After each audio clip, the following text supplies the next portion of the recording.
welcome to I'mPossible Live. Welcome back to I'mPossible Live. If you're joining us for the first time, you are so in the right place. Whether it's a gray day, a sunny day, you're celebrating a milestone, or freezing temperatures, or you just want to pop in on LinkedIn, on Meta, on YouTube, just want to invite you to sit back and relax and to lean in as we welcome our amazing guest today. Had the pleasure of meeting Martin Stark.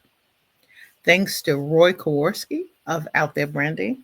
And Roy was hosting an audio room on LinkedIn way back when, yes, that I used to pop into regularly. And I popped in one day on a day when I'm not the news girl. That's changed a little bit now.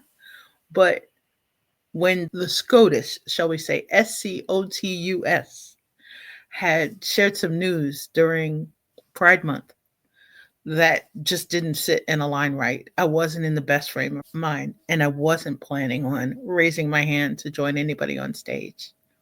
And I'm listening to these two gentlemen speak, and I'm not in the best of moods. It's the reminder how we show up, how we share what this gentleman has helped me learn, this amazing man, about courage and about how we show up in a fragile world that doesn't always welcome our voices. But I want to thank Martin Stark that day for helping me lean into what human design is: peace, not anger, helping it evaporate on what was a major weekend where it was the culmination of Pride Month, and sharing his wonderful light and helping me lean into Ignite Trust. Without further ado, I want to give him a chance to introduce himself. And I want you, in your bookmark, get ready, get set to purchase a copy of Courage, Your Right Hook. Without further delay, and thank you, warm welcome, Martin. Thank you for joining us. No, you're welcome, Mel. Always lovely chatting with you, and thanks for inviting me on the show. As always, I would like to acknowledge the traditional custodians of the land where I currently am, the Gamaraga people, and pay my respects to elders past, present, and emerging. I'm Martin Stark, the Courage Champion. You may know me from the world of boxing, the founder and CEO of the World Gay Boxing Championships, also keynote speaker, and author of the book Courage, Your Right Hook. Martin is such an eloquent speaker, fabulous keynote, fabulous teacher, amazing facilitator, fabulous leader. And I'm having so much fun watching your evolution. Leaning into your body of work and thought leadership as the Courage Champion, how you show up and how you help encourage those of us who aren't sure we're quite ready. We have no idea where to start. But in the process of your book, which I can't wait to meet you and get a signed copy. But in the process of listening to not just your evolution as the Courage Champion, not just parts of your journey that you shared with vulnerability, with transparency, learning about your 6 pillars of courage. This amazing gentleman, he has so much he can teach us. And I had fun actually when we were prepping in asking Martin what was his favorite chapter of this rich book, Courage, Your Right Hook. Tell us more about that, please, Martin. So my favorite chapter is the final chapter of the book, and I'll explain it why. Because I've been on the journey through writing the book, sharing my story from being in comas in the UK in 2006 to even going back as further back as in my teenage years before I came out and grappling with being gay, to then delivering the second World Gay Boxing Championships in Chicago. So if you ever had the experience of you're reading a book and you don't want to look forward to the end because you're really enjoying reading the book, I actually wanted the final chapter to be something I enjoyed sharing.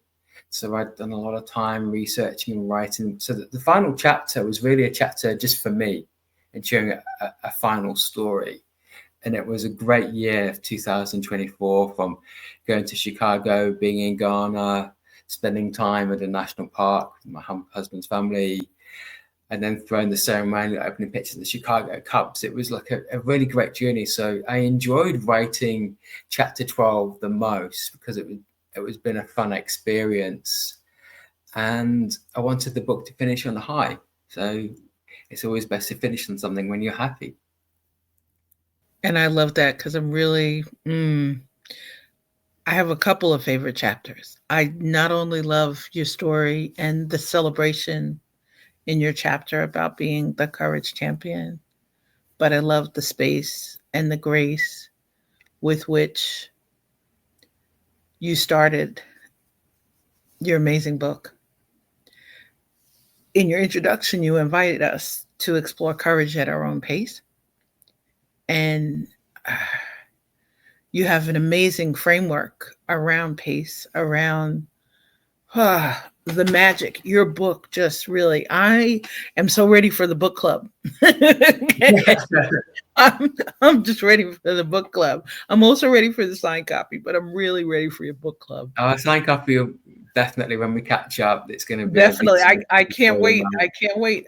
Hey, when you pop back in the US, believe me, there's a plane and I'm ready to come down under. I want to see the Sydney Opera House. I want to sail from there and walk over the amazing bridge. Though these are on my bucket list. Your intro, your vision, the care. I loved also that while talking about the World Gay Boxing Championships, that your chapters were rounds. Like I could hear this on an audiobook with like somebody ringing a bell, or Martin, you doing this, and there's that alarm bell, and how you blend the lens of safety and courage throughout your book. Can you tell us a little bit about that? Well, the book itself, it actually has a boxing theme. So that the cover, you have red, you have blue. In boxing and amateur boxing, you have the red corner and the blue corner. The first 6 chapters in the book, actually outline of the book is red for the first 6, and then blue for the final. I'm just reading through that right now. So there's a boxing theme in there, and 12 rounds is what you have in professional boxing, in elite level men's professional boxing. I want it to have a really boxing theme. And with courage, I'm going to go back with courage at your own pace. And I'm actually going to share that I actually changed the P. It used to be passion, and I changed that to purpose. Courage at your own pace. I believe we're all courageous in our own way. And sometimes people just need a little bit of guidance, and some people are ready to make that leap of faith. But it's up to individuals on their own journey. So that's why I call it at your own pace. There are certain things we do which we're so gung ho, where we're so comfortable doing that. We do that as babies when we learn to walk. Riding the bike, you remove the stabilizers or the training wheels, you're ready to make those leaps. As adults, it's not always as easy as a child learning to walk. You do things in a way that's comfortable for you. The 4 steps are your purpose. That's your inner fire. In order to do something, you need that purpose. And then it's just taking those steps. It's taking that action. Then from the action, the trial and error and experimenting comes the confidence. It's that refinement. It's that confidence helps you get to that level where you're refining, you're experimenting, you're then almost able to inspire confidence in others. And the final step is excellence. You're celebrating, you're continuing to make that journey, you have that grit, determination. And the reason I called it excellence, because I used to be hindered by perfectionism, still am to a certain extent. And I think when you strive for excellence, it enables you to achieve great outcomes. Perfectionism doesn't stop you, and you're continuously improving. That's why I call the final step excellence. Wow. I You remind me of so many beautiful things. One is that this is one of and as many of our guests, whether they're joining us live or they're on team replay, will share. I used to have a word of the year. It was a big thing. This is one of the first years that I do not have a word of the year. Instead, I pick themes of the year. And I love it because your PACE and the acronym are reminding me of parts of it.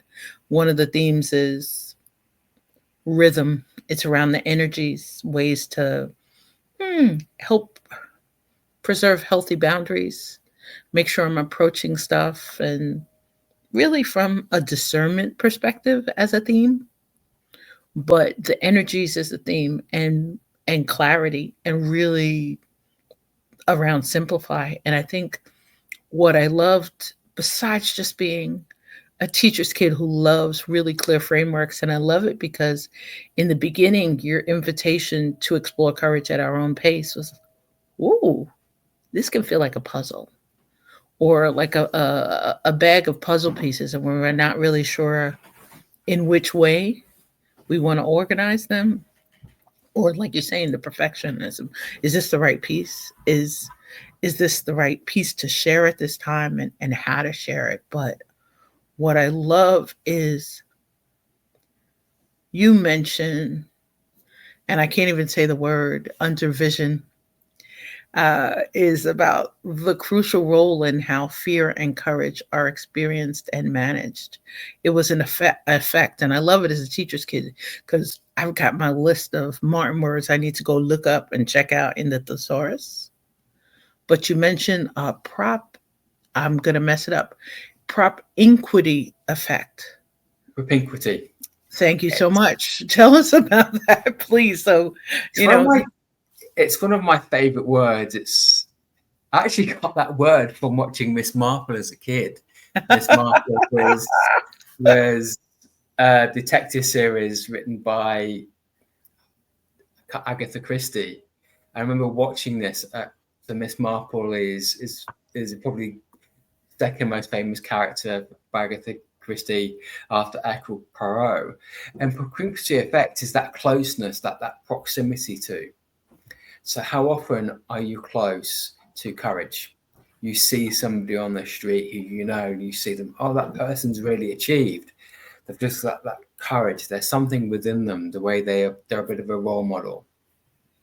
How often do you have an opportunity because you're close to somebody, they can open that door for you? mm, Now, propinquity effect is that closeness to courage. If you can start being courageous, how many doors are open for you because people see you being courageous, they see you being confident. And I do believe in creating your own fate. I don't believe in fate. I don't think things are destined to happen. I just think things happen. But I do believe you can create your own opportunities in life. So Mel and I, we are having a first LinkedIn Live, first conversation. We've been in numerous audio rooms together with each other. We've had numerous conversations with each other, but this is the first time we've actually been on a live event with each other. That's the propinquity effect. Started in a room hosted by Roy Kowalski. So here you go. Imagine the opportunity to have a conversation with Mel. I think it would have happened anyway because of our networks moving closer in line with each other. But the courage to reach out and take that next stage and have the conversations.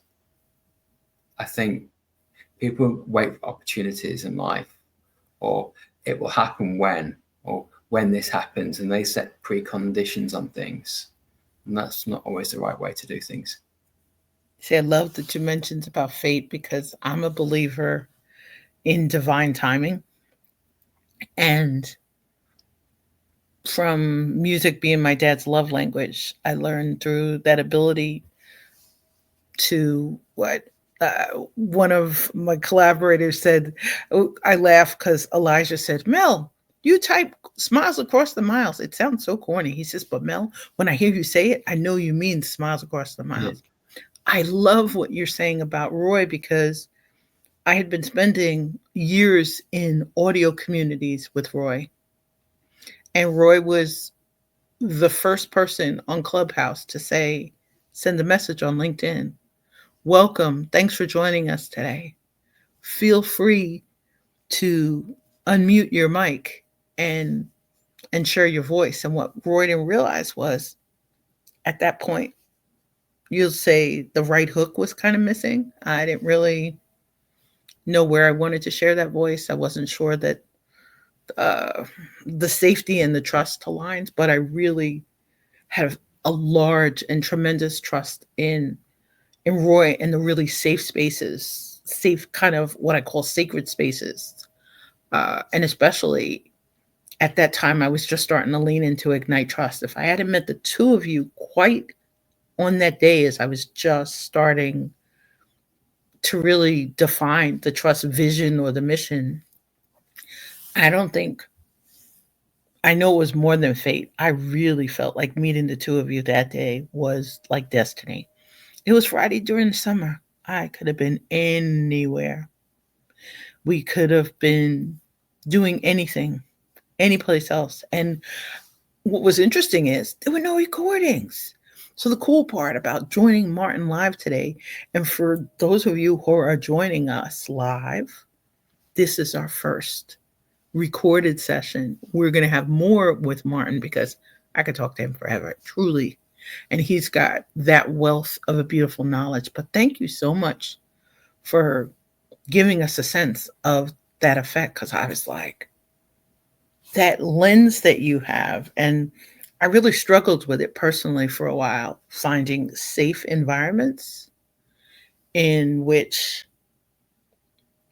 my magnet for sometimes attracting passive aggressive people, and whether it's running into people who were phobic or had a preconception about how we show up, how we present ourselves, how we introduce ourselves, whether the introvert was in a back seat or not, or whether that day I was the teacher's kid with my hand raising high.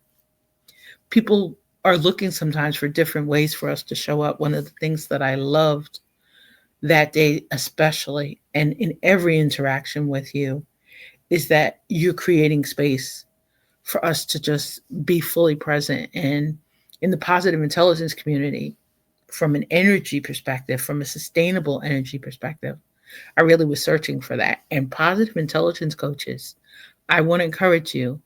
Martin's book is a godsend from the sense of he's got a chapter about empathetic courage.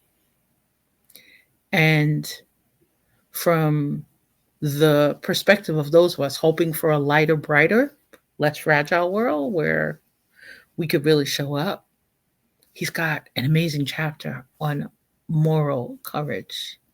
Just Martin, I mean, and I appreciate your transparency because you talk about this is your first book. This is my first book, and I'm writing my another book right now, which is taking me a year to write because I'm writing something every single day. Moral courage. I want to tap into this right now because it's so opportune with what's happening with the change administration in America and the pushback against diversity, equity, and inclusion. Moral courage, taking a firm stand for what you believe in and committing to your values. I want to make this into a business context. Moral courage, you may have a view on a social issue. Just set that aside right now. Your value proposition, what you do as your profession or your business. Moral courage really comes into play here when you actually stand behind what you do, the products and services that you offer, and how it can help another person, it can help a customer. It's a value for a company you want to work for. When you stand behind that and people see your conviction, then you're committing to your values of doing the right thing, delivering exceptional service, focusing on the client relationship, being customer centric. The difference that makes in terms of an impression, accelerating the know, like, and trust. How often do you get a message on LinkedIn, someone wants to sell you something and they have no idea what you do? It happens all the time. Now, the difference for somebody who might want to sell something to you, but they understand what you do. Hey, you're a coach, you're a speaker, you're a teacher, you're an engineer. Yeah, I actually work with engineers.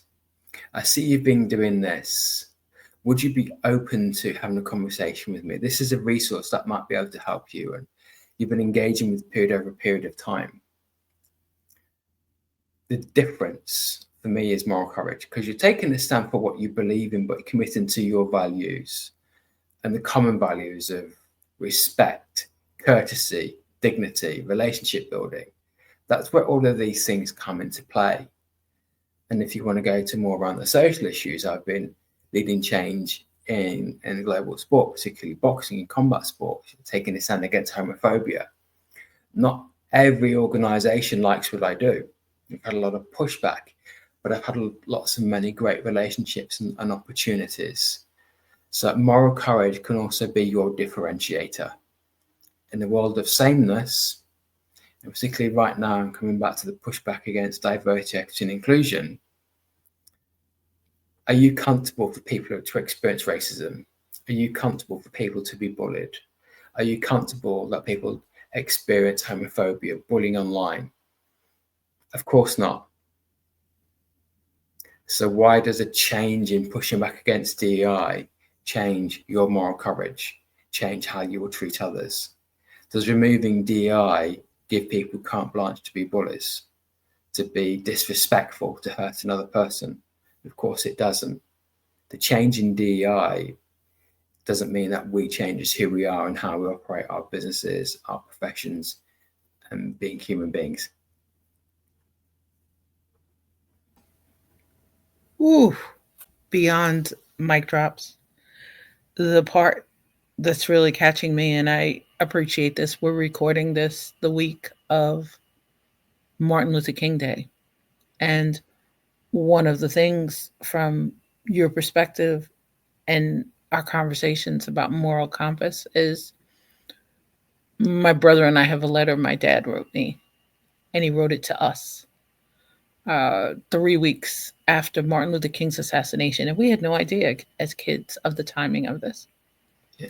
And for the positive intelligence coaches and community, and those of you who've been around from the beginning, where I had some conversations about your essence of trust and truth. And there's a picture of me as a child with braids. The day that picture was taken, I had my first fight, and my father wrote the letter shortly afterwards. I was in a world where I was called a word where I didn't have a filter or a process for as a child. I had never heard the word until my best friend said it. My dad wrote us a letter that, from a moral courage perspective, I will make sure that I read this weekend. It's a little too emotional in his absence to kind of read the letter before. And as my brother and I said, it's such a dad gem. We'll keep it under wraps. But he wrote it in green ink on those tricolor pens we used to have as kids, with the red, the green, and the black ink, which were interesting timing and colors. So he wrote this in like green ink on the thinnest possible paper. It's a reminder when we choose how we show up, when we choose the voice.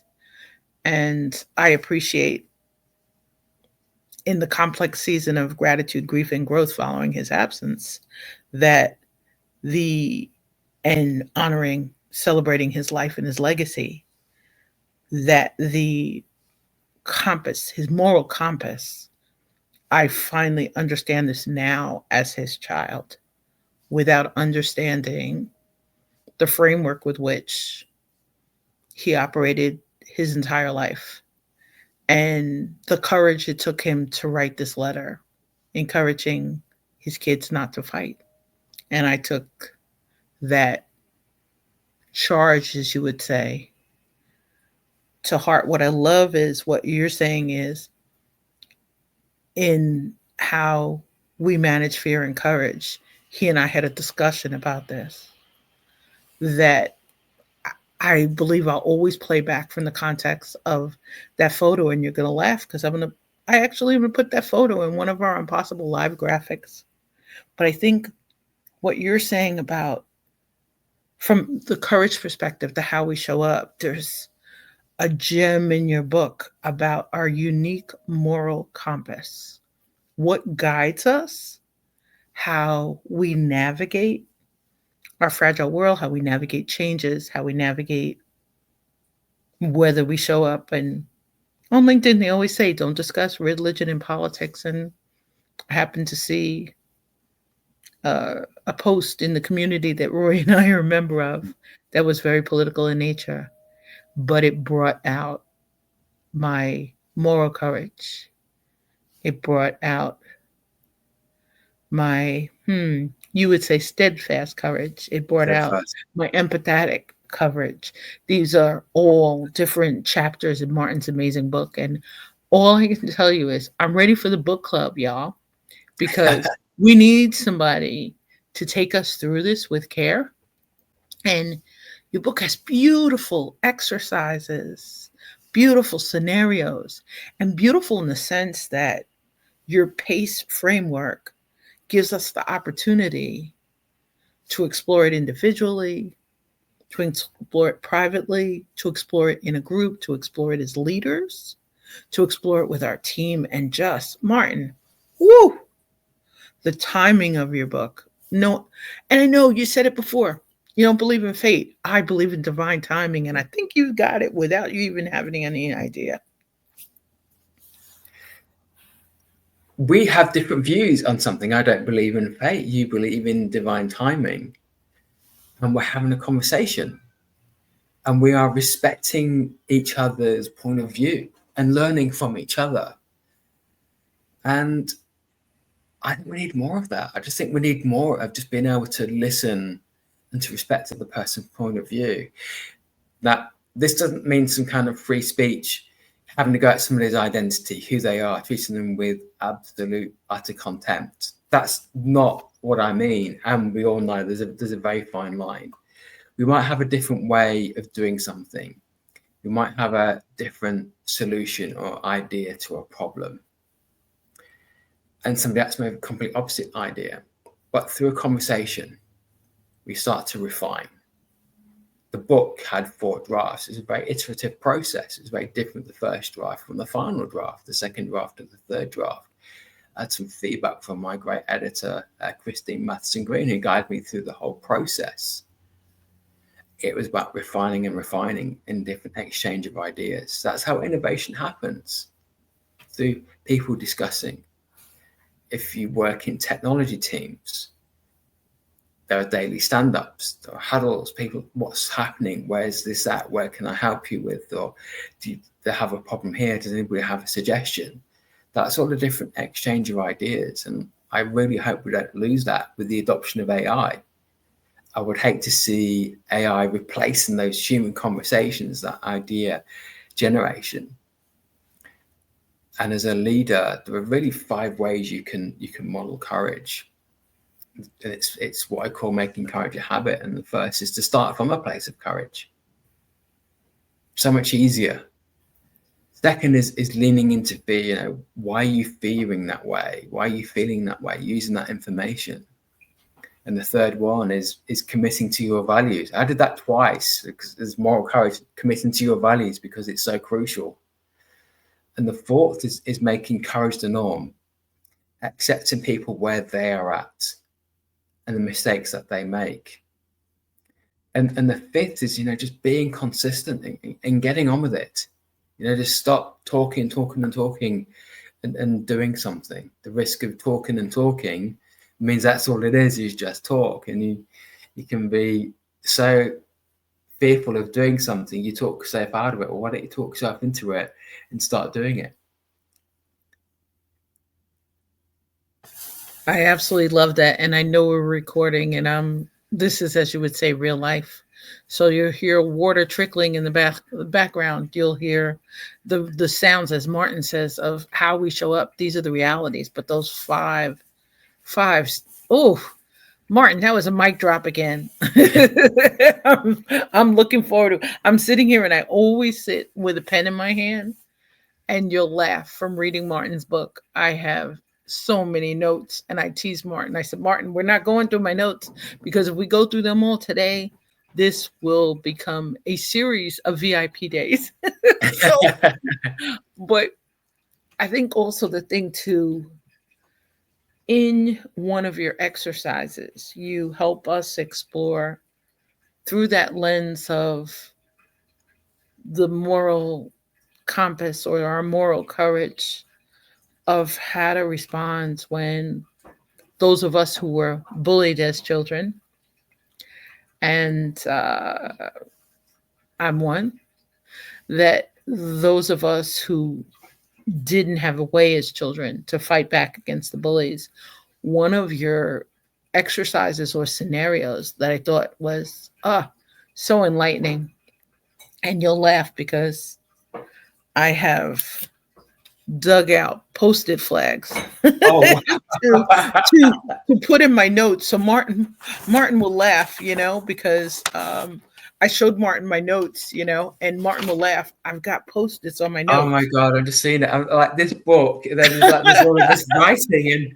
and So when I get the book, it'll be great because I'll be able to put the flags in there. And I laugh because there's another book that I started this year. It's an evolution journal through the human design lens. And I was telling somebody I pulled out the highlighter, I pulled out little flags, and I think that's the part that I really appreciate about our conversations. A reminder, there's something really rich in our conversations, whether we're always present with respect, fully present.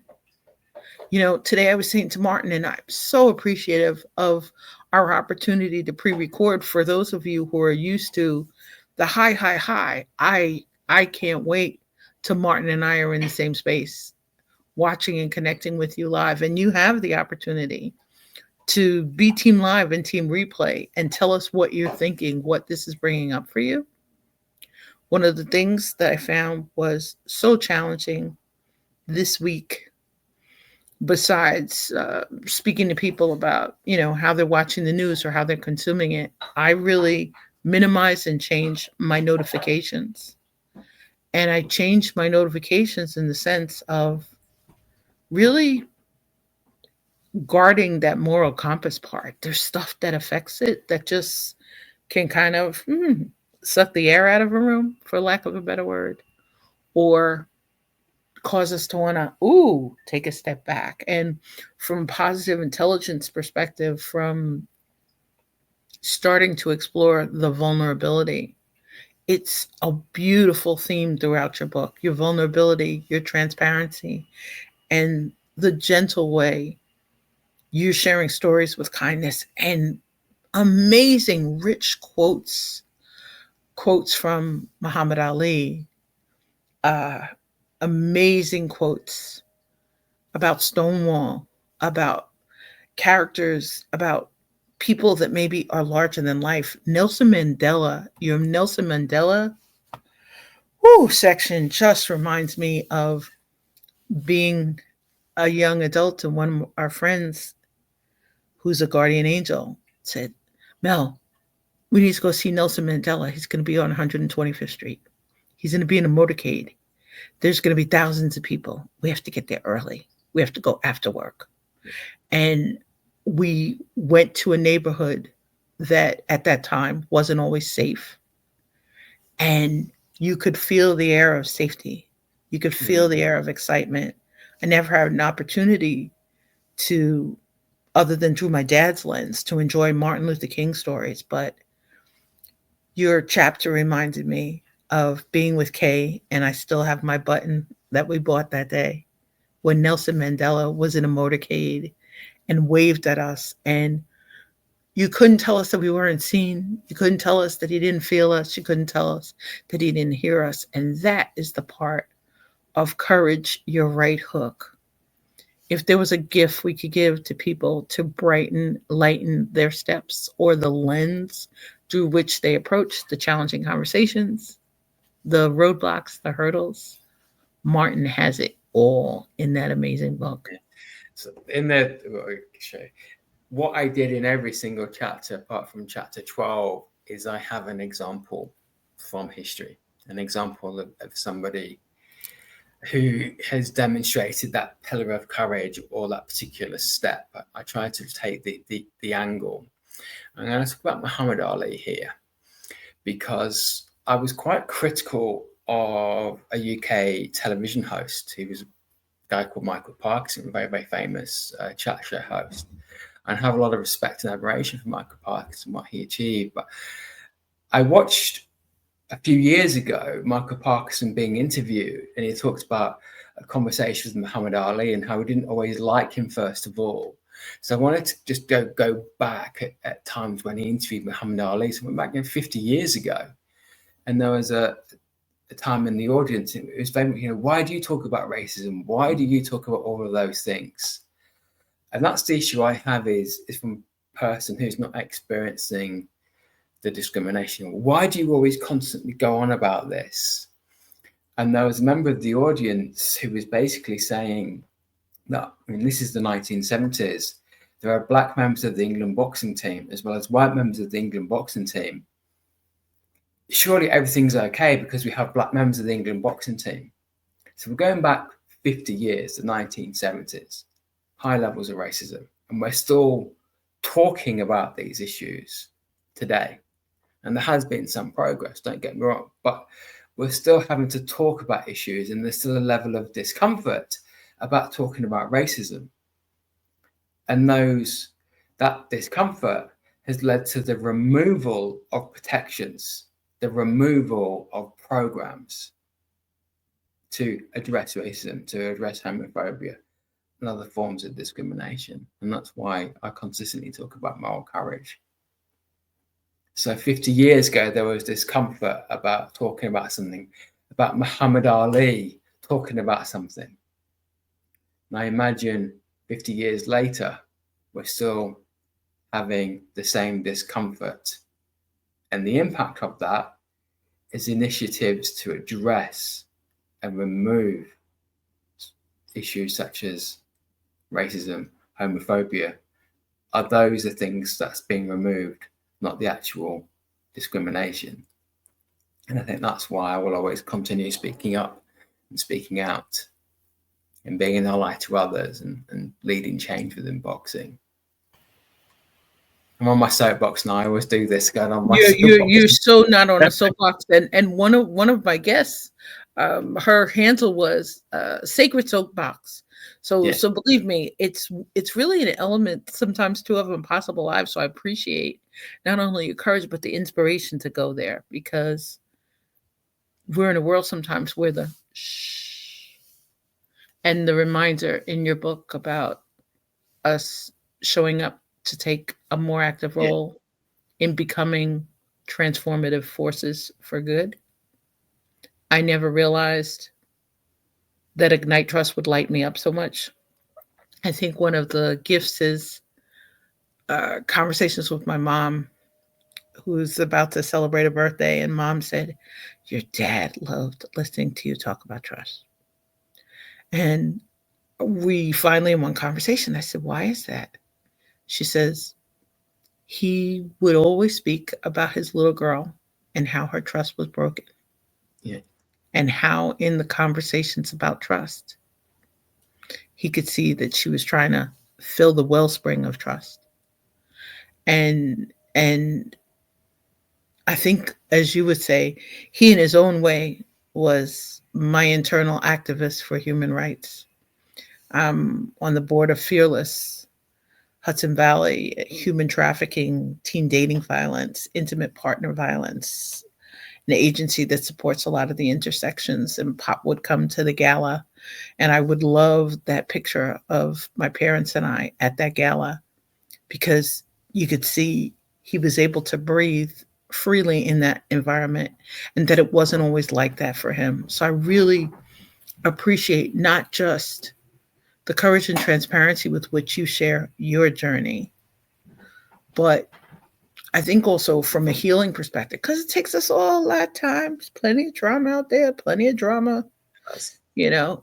But your book offered me a lens to really detach from some of the emotional stuff of what's happening this week, which is one of the gifts of positive intelligence through mm, trying to change and be fully present or show up in sage energy space. But from the trust perspective of what Yvette Bethel of Organizational Soul has shared about trying to lean into emotional mastery, which is one of her pillars of trust. So I love the correlation. And Martin, I'm going to invite you back whenever you're ready, before that next book, in between that next book, for the book club. But before you leave us today, and for our listeners, shortly you'll see a QR code to buy this amazing book, Courage Your Right Hook. And I welcome you in the comments to share your ahas, to share the link, to invite somebody else into the process of joining Martin, the courage champion, for these conversations of showing up as he takes us on this amazing courage journey with his pillars, with his fantastic.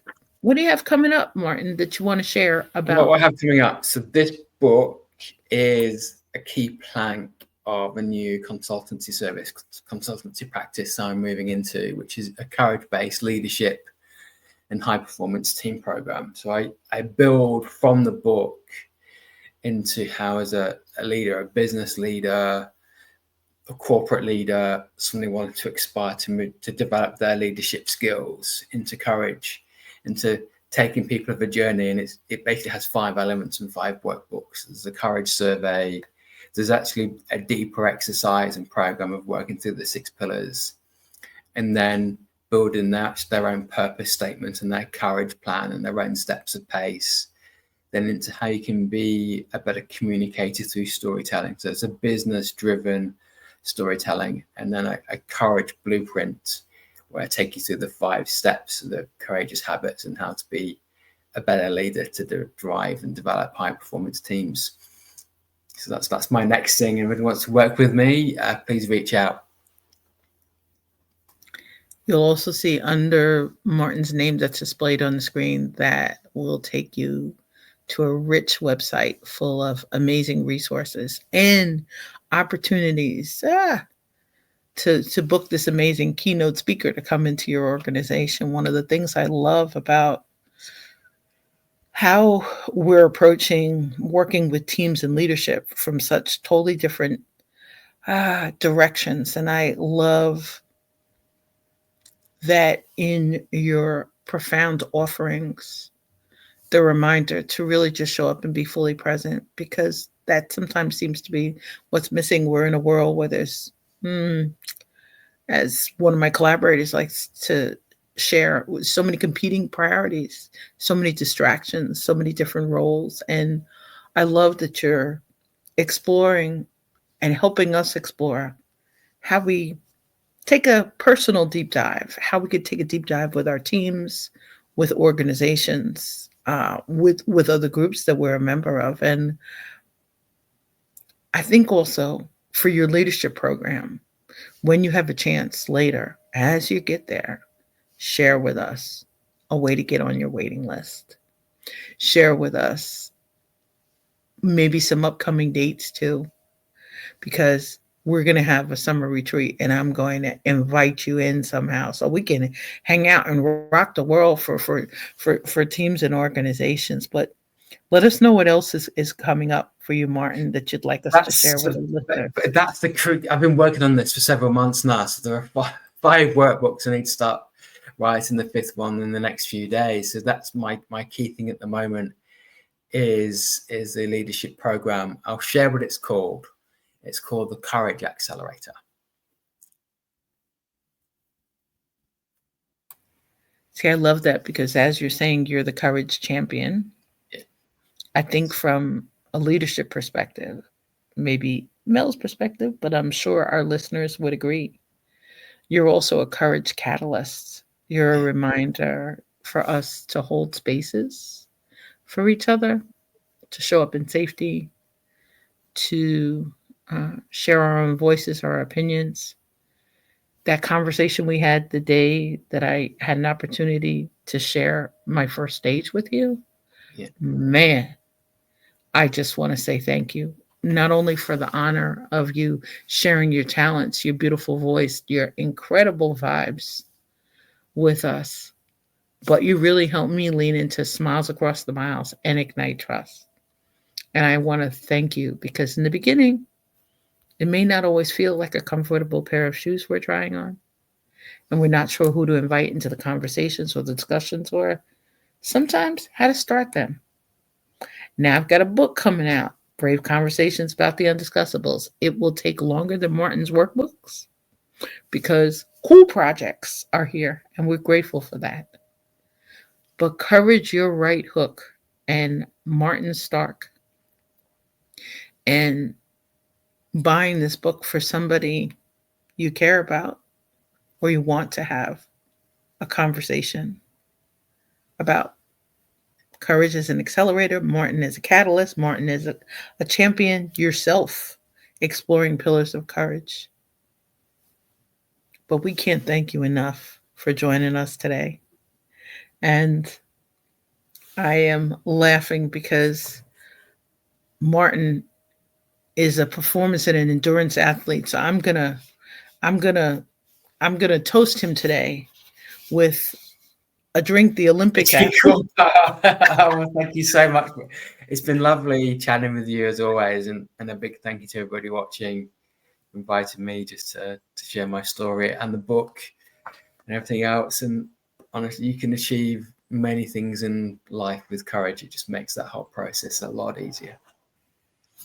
Stay safe, stay well, stay inspired, stay in touch, and reach out to Martin every opportunity that you can across platforms. And we hope you have a magnificent day filled with opportunities and possibilities. Thanks for spending part of your day with us. And Thank for you. thank you, Martin. And oof, thank you so much, my dear friend. Take great care.